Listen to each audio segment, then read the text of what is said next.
Mame fa say ma PENDREAM TV. PENDREAM TV there osia dem yopo. And good morning to you. Good morning. I hope you're well. This Senna, right? Yeah, this Senna. Okay. Yeah. I just wanted to get the name. I'm fine. Thank you, bro. First of all, give us a narration of what happened on Saturday. First, were you scheduled to be on the show, and how did you hear about what was happening in the UTV studio? Okay, so good morning to your listeners. I was scheduled to be on the show. On my way, I was late, so the producer was calling me, and I was not picking. I just wanted to get close before I call him. So on the motorway, he was calling. Then I saw Father Dixon calling, and then I didn't take Father's call. Then Kennedy also started calling. So I was like, I think something serious is happening. So then I called Father back and said, don't come. There are some boys, about 25 of them, just taking over the studio. They walked into a live show. They've taken over the studio, and they said they're looking for you. I'm like, me, I am the guy man for president in Ghana. Guy man for chairman. And there are boys in Accra that are looking for me. I don't know them. Tell them to wait for me. I am coming. So I just made a couple of calls. I called my boys, and I told them that we should meet there. So we also got there. 3 pickup load full of men, fully armed. We got there. And when we got there, thanks to Ghana police, they had come and arrested them and taken them to Tesano police station. I want to commend them for the swift action, the speed with which they acted and got these guys arrested, salvaged the situation. If we had met them there, NPP they'll be telling a different story. I'm sure we will not be having this interview. I'm not afraid of the consequences, but they came there about 25 of them. I went there about over 60 boys. I wanted to go there with some force. If we had met them there, we'll be building UTV studio again by now. And I want everybody to know that it is not a pushover. Coming is not a walk in the park. It is a very difficult task if you want to attack me. But would it not have been better in everybody's interest for you not to go there in the first place? No. There's an agenda to shut everybody down. There is an agenda to shut it like Sana. Can we imagine people walking into a live show, the impunity, and they know in their minds clearly that, even if we are arrested, the system will let us go free. Because they know for a fact that a judge was seated in court, and NPP tax went into the court, chased a pregnant judge out of the court, freed the accused persons, and they are still walking free. The same court fined them 1,400 each. NPP big men paid. That was the end. So they know what they're doing.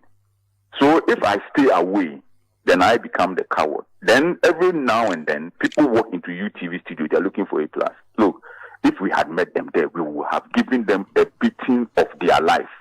Look, an experimental beating, a demonstration for everybody to see that you don't try this one the next time because it is in self-defense.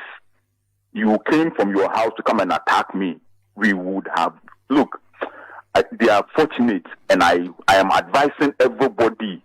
I'm not easy like that. Look, my boys, they've been on my payroll for a very long time, and I'm so good to the boys on the street. You can't attack me. You can't attack me. It's not possible. You have to plan it very well.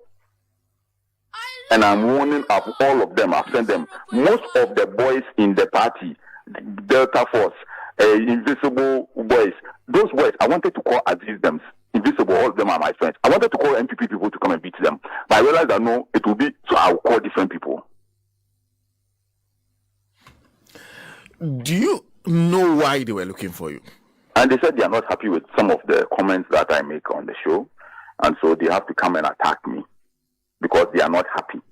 But my brother, can you imagine anybody walking into Netu or Man FM in 2016 or 2015 to go and attack people? NDC people coming together that we are going to attack because they're insulting John Mahama. Charles Nkrumah is my brother. And when the issue happened, he called me immediately. And I said, Charles, listen to me. You and I know what we have done to John Mahama. And even when we were criticizing John Mahama, using harsh words, when we went to Elembele, John Mahama asked national security to follow us to protect us. What are you talking about? And today, under Akufo-Addo, we cannot talk. Even when we were criticizing John Mahama, he was protecting us. Do you know that you said you are Guy Manfuanyina president? Do you know the guys who came there? I know Mandela. Can you imagine that Mandela can leave his house that he's coming to look for me? Can you imagine? Who is Mandela? NPP Deputy Regional, Greater Accra Regional Youth Organizer. So I called Moses Abo, who is his boss. He has resigned as regional chair, youth organizer because I think he's contesting for. I called Moses. I said, Moses, like Mandela came to look for me, your deputy Mandela, and his boss Moses is surprised because Moses knew that I will come there with some force. Moses, he knows we meet on different. He knows Moses has a lot of boys around him. Moses knows that I will come with force. He knows it. We don't have to get there because me, I will defend myself. I will never come and attack you, but I will come with some crazy force. So the group was led by the Deputy Greater Accra Regional Youth Organizer of the NPP. Yes, and he had in his company the Koyokulate Youth Organizer, Amasama Youth Organizer. Look, me, I'm advising them all. You cannot stay in Amasama and you will come for Amasama as a youth organizer to come and attack A+. Amasama know them better than the youth organizer there. Oh, so there were constituency youth organizers. Yes. So these are people you know well. Very well. Very well. So if you know them quite well, would you also be thinking they'll be coming there to attack you? Yes, that is NPP for you. They don't care. They don't care. They don't value friendship. They don't value friendship. They don't value relationship. They can do anything for power. I'm not part of their power. I'm not struggling with them over any power. I'm only speaking my mind. I don't care who is in power. I don't care who becomes president of Ghana. It won't change anything about A+. Everybody is my friend. If you like, go and bring who to be president of Ghana. I'll have access to that person. I'll pick my phone and call the person. I have a very good relationship with everybody. So me, who is in power and who is not in power, I don't care. Suini is MP, he's my friend. Okujeto is MP, he's my friend. Asami Uku is the MPP General Secretary, he called me on Wednesday. Everybody is my friend. So I'm not struggling with them over power. No. So do your power things. I am only commenting on social issues, on issues that affect people. If there are no vaccines for newborn in Kolebu. If there are no vaccines for newborn babies in Kolebu. If there are hospital beds. If people are dying because they can't pay for dialysis, I will talk about it. That is not struggling with you over your power. It is being good for the people. And if that makes you angry and you want to come and attack, we will meet you with brute force. Well, this is have you read the Ministry of Information statement? That's the most useless statement I've read in a very long time. And Nkrumah, as the Minister of Information, you see, when you talk about Richard Ahiagbe, I said, fantastic, did a good job. Now I'm going to talk about Nkrumah. He's a hypocrite. Radio Gold. How? Nkrumah is a hypocrite. He's talking about promoting national cohesion, and when he was sitting on Joy FM, and John Mahama was president of Ghana, did he promote national cohesion? Now, not long ago, somebody attacked a station in Tamale, two of us. Yes. The ministry issued a statement condemning the attack, and they didn't come up with excuses why these things happen, and so people should be minded in doing it. No. It was straightforward condemning the attack. Why? Who was involved? Who attacked who? So Nkrumah found his voice, and he was able to condemn it. Now it is NPP people who have done whatever. And so he comes here to tell us how to promote national cohesion. A hypocrite. He's a hypocrite. If you guys are going to use this as a story, please make sure I'm not going to censor what you are going to write, but I will kindly beg that you put it up there. Kodo Oppong Nkrumah is a hypocrite. That's who he is. But in the statement, he also says he condemns the attacks. And what was the fourth paragraph for? Was it necessary? You condemn it, you condemn it. That's it. Don't come and tell us what to do. The Constitution is very clear in Article 1624 what media houses are supposed to do and what the government cannot do. If you have an issue, you have to be civil.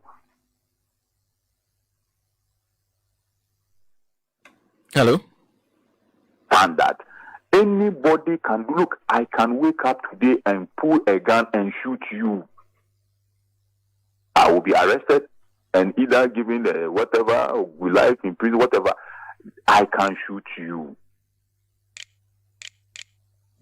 I see. It is the law that will deal with it. That is why we embraced what we are in today. I want to go to jail. I've shot you. It is the law.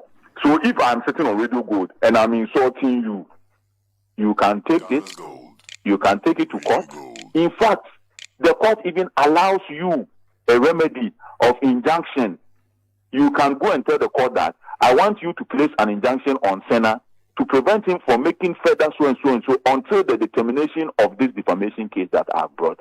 And the court will say, okay, looking at the merits of your case, Senna, from today until the day the case, and don't say anything about Mr. A+. Is that not how to live in a civilized society? Yet you do not expect the law to work in this regard. No, in this particular one, it's political. In this particular one, I don't expect, and I don't think there's anything wrong with me not expecting. So I'll be surprised and I'll be happy if it goes like that. But I don't expect, I don't think it will. And Senna, you know, in deep down your heart, that there is nobody in NPP who is going to prosecute and deal with these people. People who have overrun a court and are working free. Why would others who are national, regional officers, constituency officers, be charged or penalized for coming to look for A+?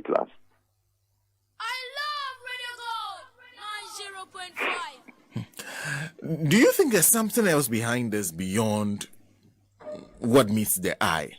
That is something you said. There's somebody you said something against that they are particularly unhappy about. No, I don't think it's about somebody. I think it's about the kind of people who are taking over the NPP right now. Very intolerant, uneducated,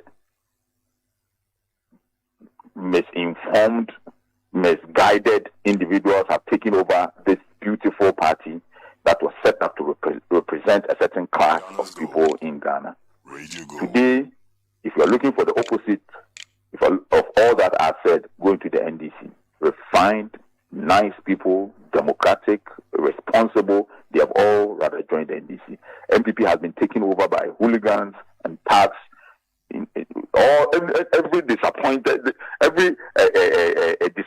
individual who is looking for an option, a means to make whatever, they all enter NPP. That is what the NPP is now. No control, no leadership, nothing. But was that not what President Akufo-Addo promised in 2016? That was it, radicals on our side will rise. And that's exactly what has been delivered. Are we coming to talk about somebody who promised to build one dam in one village and went and built potholes? After Akufo-Addo's promises, what are we going to use them for right now as we sit here? There are some things he promised that he has done, but most of the things he promised he are nothing to write home about. And so, if we are coming here and we are talking about things that we are not happy about, and we are going to refer to some of the promises that Akufo-Addo made, this is why he will make Accra the cleanest city in the whole Africa. And Accra is more dirtier than Asin Kushia. He has not even caused Kushia to go to Africa. You understand? So what are we? Please, I'll beg you. Let's talk about the other issues. Let me conclude then by asking you. Initially, the reports that were carried said you were accusing Owusu Bempah. Did you say that? The video is very clear. Everything I said is very clear, and I stated that if he is behind the attack, and so if he is not behind the attack, he can ignore. If he doesn't understand what the word "if" means, he can go to court. As for me, I believe that when it comes to me and him, and it's not, I'm not worried about what he wants to do. He can go to court. And the reason why because he says he's taking you to court. Yes, please let him go. It's there for everybody, and I want people to even explore that avenue. It's good for him. He should go. The reason I'm saying this is that Owusu Bempah, a few days to this attack, granted an interview where he was making all sorts of threats, insulting all of us, calling us illiterate. Everything. The video is there. The next moment somebody comes to attack us and wants us to go and suspect who. He has been calling in the show, threatening the producers. He has threatened to close down UTV. He has made all those threats over the years. And then people come to attack us and we say it's you, and you say you're going to court. We will take the producers and everybody to court to go and tell the court that every time you're having a show, you will be on the phone threatening people. You Owusu Bempah, you. Who is Owusu Bempah in this country called Ghana? Who is Owusu Bempah? You Owusu Bempah, you. Who are you? When you were campaigning for Akufo-Addo to become president, you were dividing NDC. I would say NDP or Fonka James. Today, you NPP deputy communication. I say NPP is not a serious party. How can Owusu Bempah become your deputy communication and just misbehaving in this country? So you are not afraid of being sued for defamation? Well, as we speak now, I have over 8 cases. This is an addition. 8 cases against you? Oh, my brother. This is just an addition. Let him go. Kwame Plus, thank you very much for speaking to us this morning. You're welcome, my brother.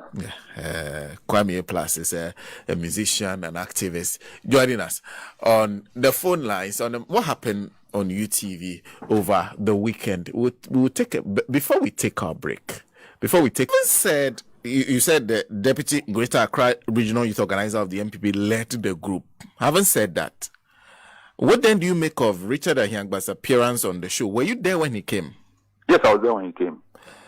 Do you buy what he said, that the party knows nothing about it? I buy that. You see, bro, the issue is that this is how I am. I'm dealing with a specific issue. What I see is that Moses Abo has resigned as youth organizer of the region. Mandela will want to be the new youth organizer. And instead of acting like a normal human being, he wants to use some, how do you call it? He wants to act gangster to create an impression that he's some tough guy who can lead the youth. At this time, this is not what NPP needs. NPP went into national election. Look at who they elected. Stephen Ntim, national chairman. Very calm, noble man. Kubia, general secretary. Look at Kubia, nice guy. Nanabi, national organizer. Look at Dedi kama mamena PENDREAM TV ase. Na so far so good. Say open online portal e wo Ghana. Nipa share, nipa follow, nipa comment here. To my best of knowledge, without any biases, PENDREAM TV.